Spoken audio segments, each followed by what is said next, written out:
She rejected my proposal with, "I'm seeing someone else," in front of my family. So I walked out and never looked back.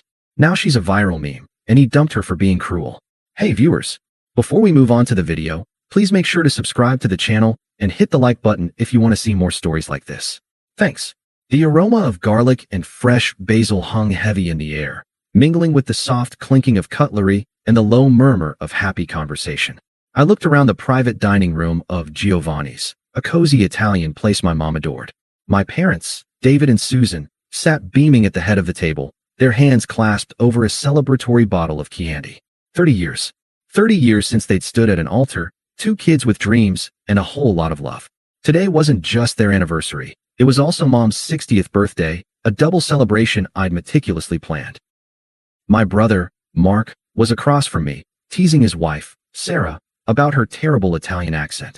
My Aunt Carol and Uncle Rick were deep in discussion about their latest cruise. Cousin Alex, glued to his phone as always, occasionally chuckled at something he saw online, but even he looked up to join in the laughter when my dad told a particularly corny joke. This was my family. Loud, loving, fiercely loyal. And tonight, I was hoping to make Jenna a permanent part of it. Jenna. She sat beside me, looking stunning in a sapphire blue dress, her blonde hair shimmering under the warm lights.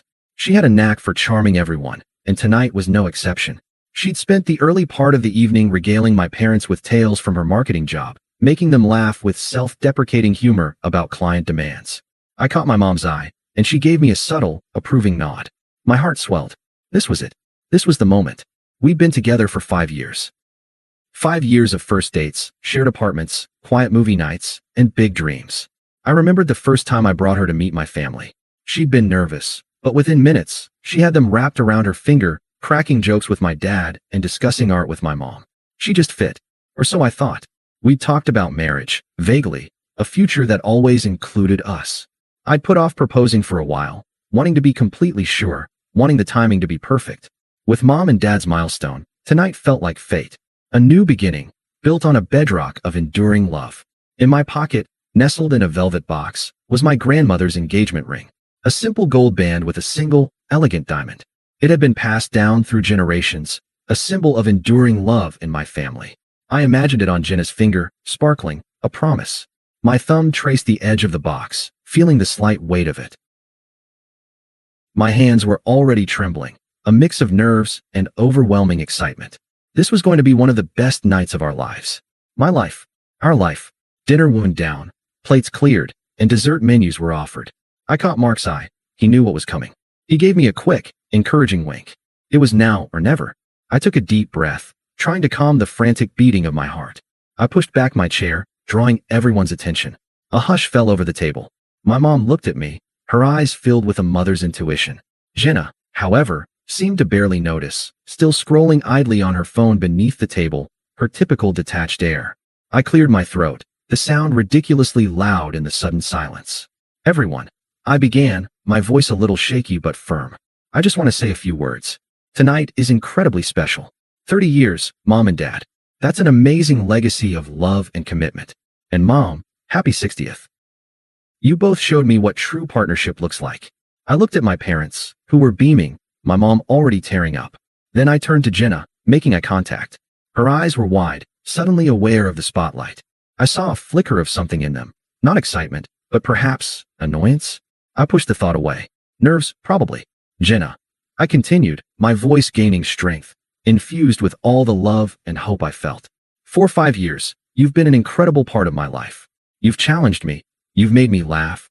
You've made me see the world differently. You've charmed my family and stood by me through thick and thin. You are my best friend, my confidant, and the woman I want to spend the rest of my life with. I knelt, feeling the hard floor beneath my knee. The room held its breath. Family members around the table pulled out their phones, ready to capture the moment. Cousin Alex, for once, had his phone pointed at us, not just at a screen. I opened the velvet box, revealing the shimmering diamond. Jenna, I said, looking up at her, my heart pounding against my ribs. Will you make me the happiest man in the world? Will you marry me? A collective gasp went through the room. My mom's hand flew to her mouth. My dad's eyes glistened. But Jenna didn't gasp. She didn't smile, or even look surprised. She looked put out, annoyed. She let out a loud, theatrical sigh, a sound of profound inconvenience.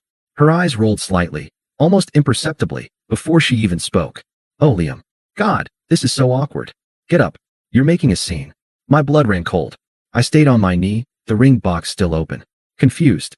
My mom, her face paling, whispered, Jenna, dear. Jenna ignored her. She leaned forward slightly, her voice cutting through the stunned silence, loud and clear. No, I can't. Look, I didn't want to do it this way, but you forced my hand. I'm seeing someone else. His name is Marco. We've been together for 6 months. The words hit me like a physical blow. 6 months. Half a year. While I was planning this night, while I was saving for her future, she was seeing someone else. 6 months of lies, of fake smiles, of pretending to care. My vision blurred. Around the table, forks clattered onto plates. The happy chatter was replaced by a collective, horrified silence. The beaming smiles on my family's faces froze, then shattered into expressions of shock and disgust. Cousin Alex, still holding his phone, had a look of pure, incandescent fury on his face. The only sound now was the furious pounding in my ears. The silence in the room was a physical thing, a heavy blanket that smothered all sound, all air. For a long second, I remained on one knee, the ring box still open in my hand, the diamond mocking me with its indifferent sparkle. My brain struggled to process the words, to fit them into any kind of reality I understood. I'm seeing someone else. Marco. 6 months. 6 months. The number echoed in the sudden, silent void of my mind. 6 months ago was April. I remembered April. I'd helped her file her taxes. I'd taken her to the mountains for a weekend getaway because she said she was creatively blocked. I'd held her when she cried after a fight with her boss. 6 months of my life, my love, my unwavering support, had been a lie. I wasn't her partner. I was her alibi. Her convenient, bill-paying fool. The initial shock, that white-hot flash of disbelief, receded, replaced by something colder and heavier. It was a strange, chilling clarity. Every late night she'd spent at the office, every time she'd angled her phone away from me, every vague answer and moment of emotional distance, it all snapped into focus. The puzzle I had been trying to solve for months was never missing a piece. It was a different puzzle altogether, and I hadn't even been allowed to see the box. I looked up at her. Jenna's face wasn't apologetic or sad. There was a flicker of something triumphant in her eyes, a smug little smirk playing on her lips. She had done it. She had dropped her bomb and was reveling in the destruction. She wanted a scene. She wanted drama. She wanted power. And in that instant, I knew I wouldn't give her any of it. My body moved before my mind fully caught up. I rose slowly, my joints feeling stiff and ancient. My gaze fell from her face to the ring in my hand. With a quiet, deliberate motion, I snapped the velvet box shut. The click was sharp and final, cutting through the thick silence like a gunshot. It was the sound of a door closing forever. I looked directly at her, my expression a blank mask. I didn't feel rage or the need to scream. I felt nothing. A profound, hollow emptiness where 5 years of my life used to be. I see, I said, my voice unervingly calm, devoid of any emotion. It didn't even sound like my own. Thank you for your honesty. I didn't wait for her reply. I turned my head to my parents. My mom was openly weeping now, silent tears streaming down her face. My dad's expression was thunderous, his hands clenched into fists on the tablecloth. I had brought this humiliation to their celebration.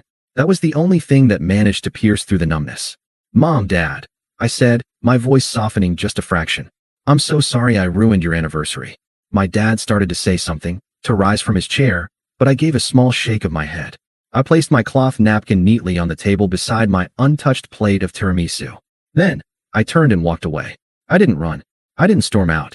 My steps were measured and even.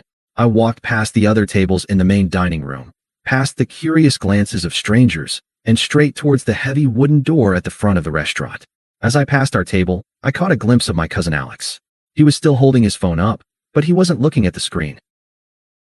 He was looking at me, and his face was a mask of cold, controlled fury. He knew. They all knew.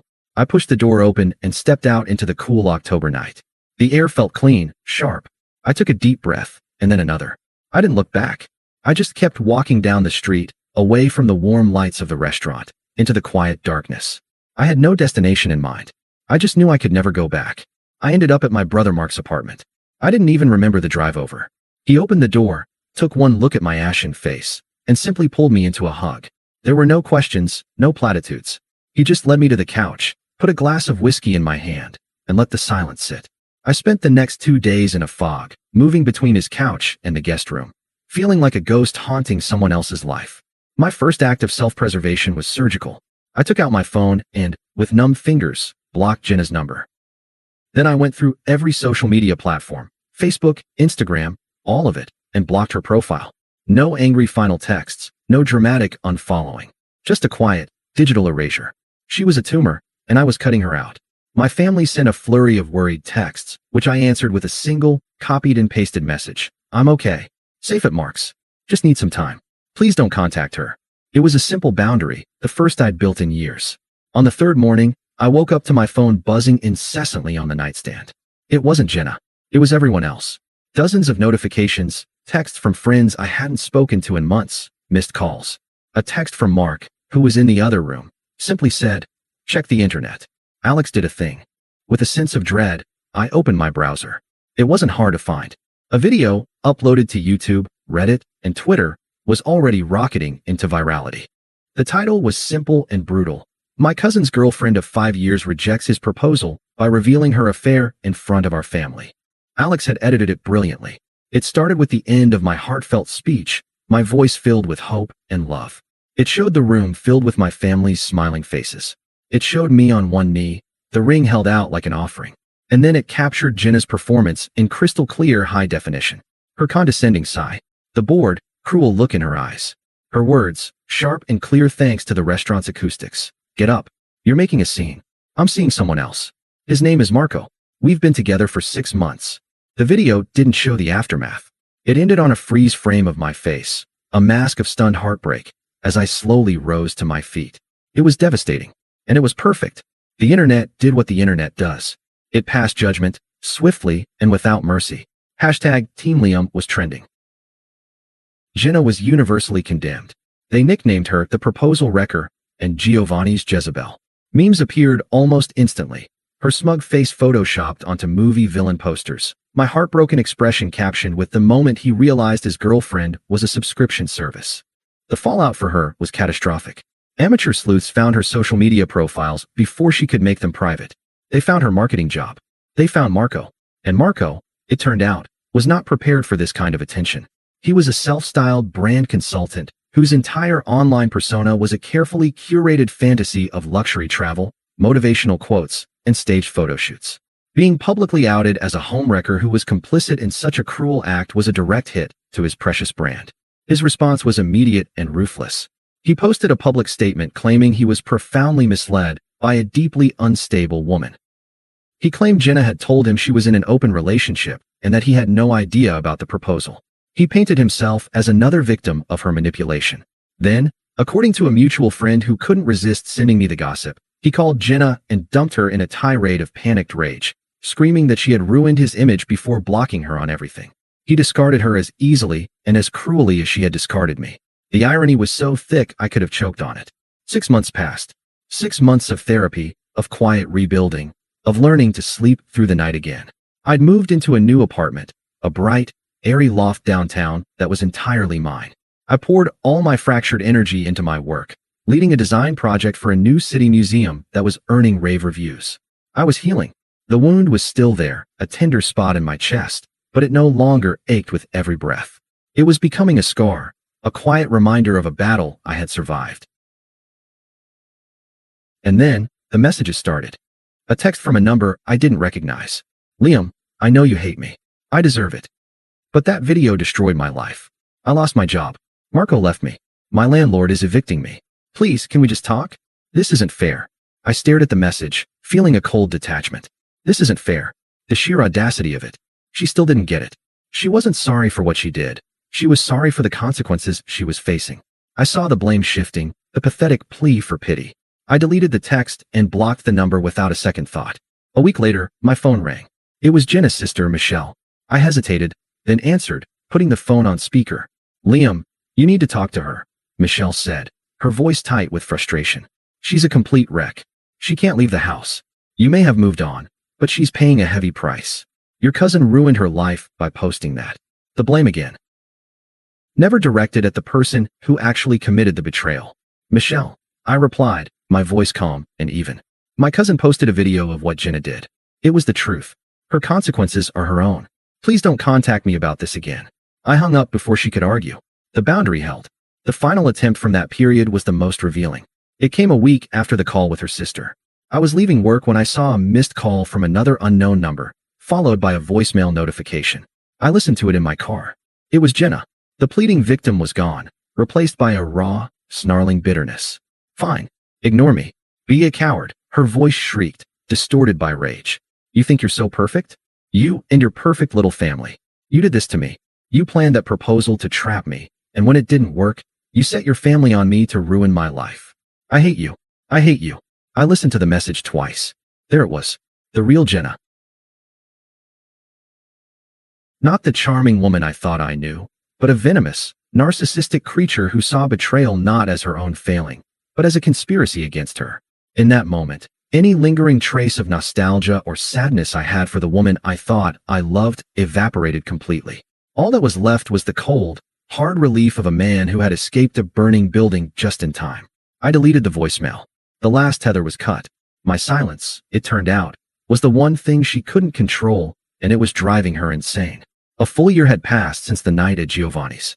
It was a year of deliberate reconstruction, of laying a new foundation for my life, brick by painful brick. Tonight was a celebration of that new structure. I was at the annual City Architectural Guild Awards, held in the grand ballroom of a downtown hotel. The air was electric with ambition and success, filled with the sound of clinking champagne flutes and confident laughter. My firm had won the Project of the Year award for the museum I had poured my soul into, and I was the lead architect. Dressed in a tailored tuxedo that felt less like a costume and more like armor, I felt a sense of calm I hadn't known in years. I was surrounded by my colleagues, people who respected my work and had supported me through the quiet, difficult months. I was happy, genuinely, peacefully happy. I had just stepped off the stage, the heavy glass award cool in my hand, my colleagues slapping me on the back when I saw her. She was standing near the edge of the room, a world away from the vibrant center where I stood. She was a +1, clinging to the arm of some guy I vaguely recognized from a rival firm. She looked diminished. The vibrant, center of attention energy she used to radiate was gone, replaced by a worn, tired anxiety. Her eyes, wide and hungry, were locked on me. She watched as people shook my hand, as my boss raised a glass to me. She was watching a life that was supposed to have been hers. Later, I went to the bar to get a glass of water, wanting a moment to myself. It was then that she made her move, detaching herself from her date and cornering me with a desperate determination. Liam, she said, her voice a nervous whisper. Wow, you look incredible. I saw you up there. I'm so proud of you. Her praise felt like a foreign currency I no longer accepted. Thank you, Jenna. I replied, my tone polite, professional, and utterly detached. It was the voice I used with difficult contractors. Listen, she began, twisting a napkin in her hands. I know my last message was insane. I was in a dark place. The person who said those things, who did what I did, that wasn't me. I've been in therapy. I've changed. I see what I threw away. I took a slow sip of water, meeting her pleading gaze without flinching. I'm glad you're getting help. Her eyes lit up with a pathetic flicker of hope, misinterpreting my civility for opportunity. I am. And I need to know. Is there any part of you that misses what we had? This was it. The final, desperate question from a ghost of my past. I put my glass down on the bar and turned to face her fully, not with anger, but with the calm, unshakable certainty of a man who knew his own worth. I miss the person I thought you were, I said, my voice even and clear. But I've come to realize that person never actually existed. The person you really are, the one who could look me in the eye and say those words in front of my mother on her birthday, is someone I have no desire to know. Tears welled in her eyes. But people make mistakes. I made a horrible mistake. That wasn't a mistake, Jenna. I corrected her, my voice unwavering. It was a choice. A 6-month-long choice you made every single day. You chose to lie, to deceive me, to humiliate me in the most public way imaginable. But in the end, you taught me a valuable lesson. What lesson? She whispered, her voice cracking. You taught me to never, ever let anyone have that kind of power over my happiness again. You taught me that my peace is the most valuable thing I own. I've built a great life since that night, a life that is peaceful and fulfilling, and I will not be letting you back in to disrupt it. Goodbye, Jenna. I didn't wait for her to respond. There was nothing more to say. I picked up my award from the bar, gave her a final, dismissive nod, and turned my back on her for the last time. I walked back towards the warmth and light of my colleagues, who greeted me with smiles and raised glasses. My boss threw an arm around my shoulder, pulling me back into a conversation about our next project. The laughter was real, the camaraderie was genuine, and the future was bright. I was home. I didn't look back, but I could feel her presence behind me, a small, cold spot in a room full of warmth. The final image I have of her is not one I saw with my eyes, but one I pictured with perfect clarity. Jinnah, standing alone in a borrowed dress at a party where she knew no one. A ghost watching a life she had willfully, cruelly thrown away. She was an irrelevant spectator to my success, a footnote in a story that was now, finally, all my own. Thanks for watching. Make sure to subscribe to the channel and hit the like button. What do you think about this story? Share it in the comments.